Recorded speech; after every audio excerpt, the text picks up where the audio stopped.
Actual में हम कैसे वहां पर जैसे मिनी स्विट्जरलैंड बोलते हैं बायसन वैली को, वहां पे घोड़े से ऊपर पहुंचे थे और घोड़े से ऊपर पहुंचे, एंजॉय किए, फोटो वोटो खींचे हमारे सामने काफी, यानी वो मंजर आज भी मेरे को याद है कि लोग काफी यानी एंजॉय कर रहे थे, पब्लिक थी, बच्चे थे, लेडीज थे। और ऐसा एहसास नहीं हुआ था कि 5 मिनट के बाद ये सब यानी इतना माहौल बदल जाएगा। और मेरी लक थी कि हम इंजॉय करके एग्जिट गेट जो है 15 फीट चौड़ा है, ग्रीन गेट था, और लगभग 60-70 फीट लंबा है। और उसके आगे जाने के बाद तो सिर्फ 4 फीट का दरवाजा हो जाता है बाहर निकलने के लिए जंगल की तरफ। तो लकी हमारी ये थी कि हम 4 फीट के दरवाजा एग्जिट गेट पे ही खड़े थे, और पीछे से फायरिंग की आवाज हुई अंदर, ये वहां पे गार्डन में। और पूरी पब्लिक वो गैलरी में घुसी, और जो पीछे मैंने देखा तो पूरी पब्लिक से भर गया था, और पब्लिक एक दूसरे को कुचलते हुए आ रही थी, धक्का देते हुए आ रही थी। तो मैंने मिसेस को दलदल की तरफ कूदाया, फिर मेरे बेटे ने भी पीछे कूदा, और तब तक पब्लिक पूरी दरवाजे तक आ गई थी और पब्लिक एक दूसरे को धक्के दे रही थी, और फायरिंग की आवाज आई और लोग बहुत चिल्ला रहे थे, जैसे चिल्ला रहे थे, चित्कार रहे थे। तो हमारी हिम्मत नहीं, फिर हम जंगल की तरफ कूदे, और जंगल की तरफ कूदने से इनका पैर वहीं पे मुड़ गया पूरा। और फिर इनको वैसे ही उसी हालत में हम कंडीशन में मैं और मेरे बेटे ने पकड़ के, और इन्होंने खुद की हिम्मत पे, खुद भी काफी जगहों पे हिम्मत दिखाए, 3 से 4 बार ये पहाड़ पे गिरे हैं, और हमने 7 से 8 किलोमीटर जंगल के रास्ते से नीचे उतरे हम। धीरज जी, कितनी गोलियों की आवाज आप लोगों ने सुनी होगी? एग्जैक्ट वो टाइम क्या हुआ था? और टाइमिंग मेरे को इस समय ध्यान नहीं है, लेकिन मैं परफेक्ट बता सकता हूँ क्योंकि मेरे मोबाइल में फोटो है। हम 5 मिनट पहले ही हमने फोटो और वीडियो निकाले थे, विद इन 5 मिनट का फर्क। और कम से कम मेरे हिसाब से 100 राउंड के आसपास तो फायरिंग हुई होंगी, क्योंकि फायरिंग काफी ज्यादा हो रही थी। कितने लोग थे? आप नजर नहीं, जहां से गोलियों की नहीं, आवाज मैंने, आ रही थी, आपको दिख रहा एक्चुअल था? में ऐसा है कि वो 15 बाय 60-70 फीट की रास्ता है। उसके बाद ऐसे बंद होकर सिर्फ 4 फीट का दरवाजा निकलता है। मैं दरवाजे के उस तरफ था। हमने एक बार, मैंने पीछे पलट के देखा सिर्फ एक बार, तो पूरी जो गैलरी थी वो पब्लिक से भर चुकी थी, हर कोई निकलना चाहता था लेकिन निकलने की जगह नहीं थी। और उसके पीछे यानी टेररिस्ट थे, तो मैंने किसी को देख नहीं पाया, और हमारे को एक ही बार देखा, उसके बाद मैंने फिर पीछे देखने की हिम्मत भी नहीं हुई। अब सिर्फ जंगल की तरफ भागे, कि जो लोगों का चिल्लाना था, जैसे किसी बकरा कैसे बकरे को काटता है कोई कैसा, वैसे चिल्लाते हैं, तो वैसे टाइप के लोग चिल्ला रहे थे। और पीछे गोलियां कंटिन्यू चल रही थी, एक ऑटोमेटिक हथियार होंगे क्योंकि कंटिन्यू गोलियां चल रही थी। और एक आदमी नहीं था, एक से ज्यादा था, बस इतना मेरे को मालूम है जिस हिसाब से गोलियां चल उस रही थी। समय वहां कितने लोग मौजूद होंगे? आप गेट के पास से, लेकिन पीछे की जो पूरी वैली है, कितने लोग एक्चुअल मौजूद? में जब मैं गार्डन में था, मैं गार्डन में ही था वहां पे, मेरे हिसाब से कम 400-500 की तो पब्लिक होनी चाहिए अंदर गार्डन के अंदर उस समय, अंदाजा। मैंने गिना नहीं, लेकिन परफेक्ट नहीं, लेकिन अंदाजा 400-500 लोग उस समय गार्डन में थे। इस तरह का मंजर आपको दिख रहा था, जान बचेंगी नहीं या लोग किस नहीं, तरह उस से समय ये चिल्ला नहीं रहे लग रहा था कि जान बचेंगी नहीं बचेंगी, कि इनका पैर टूटा हुआ, हम पहाड़ पे, और जंगल का रास्ता, खड़ा पहाड़, हम, वो तो मेरे बेटे ने काफी हिम्मत दिखाया। एक्चुअल में मेरे बस की भी अकेले की बात नहीं थी। मेरा बेटा है 17 साल का, वो, उसने ज्यादा काफी स्ट्रांग दिखाया, हिम्मत दिखाया, बोले नहीं मैं आपको छोड़ूंगा नहीं, लेके चलूंगा।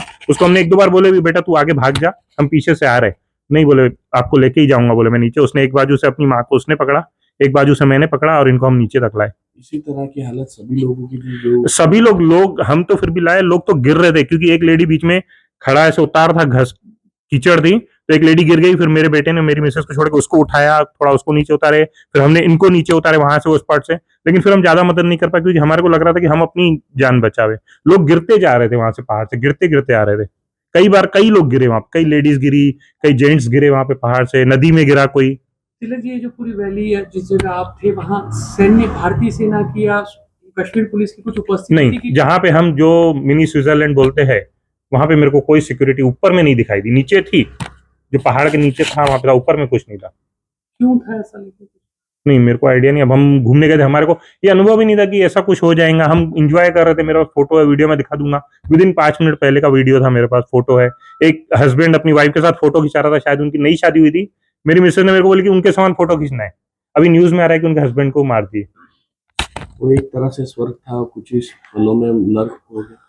5 मिनट पहले का मेरे को आज भी सीन याद है, मैं कभी जिंदगी में नहीं भूल पाऊंगा। ऐसा लग रहा था कि भाई बहुत माहौल अलग है, स्वर्ग टाइप है, बड़े बड़े पेड़, और लोग इंजॉय कर रहे हैं, इंजॉय यानी फुल इंजॉय कर रहे थे लोग। और हरिया- 5 मिनट बाद ऐसा बन जाएगा माहौल, हम सोच नहीं सकते उस बारे में।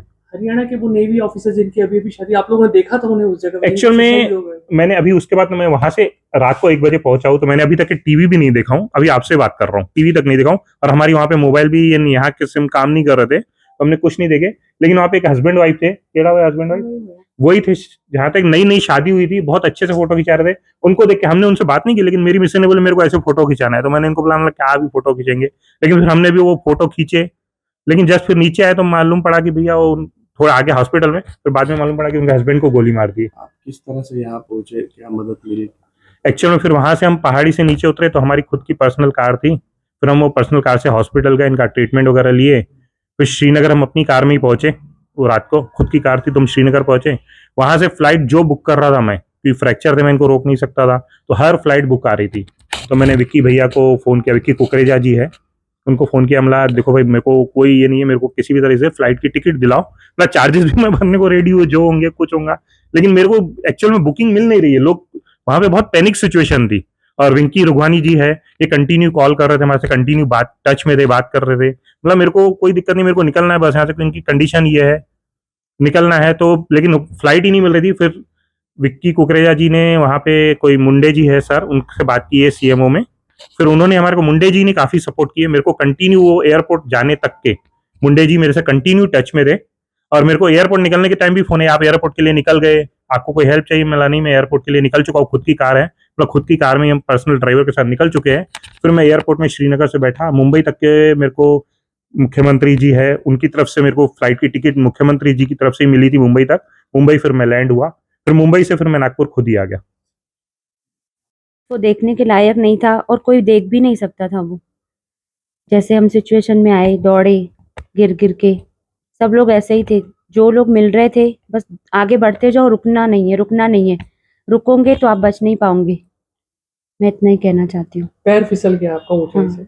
हाँ, अभी आपकी तबीयत कैसी है? नहीं अभी तबीयत बहुत खराब है मेरी।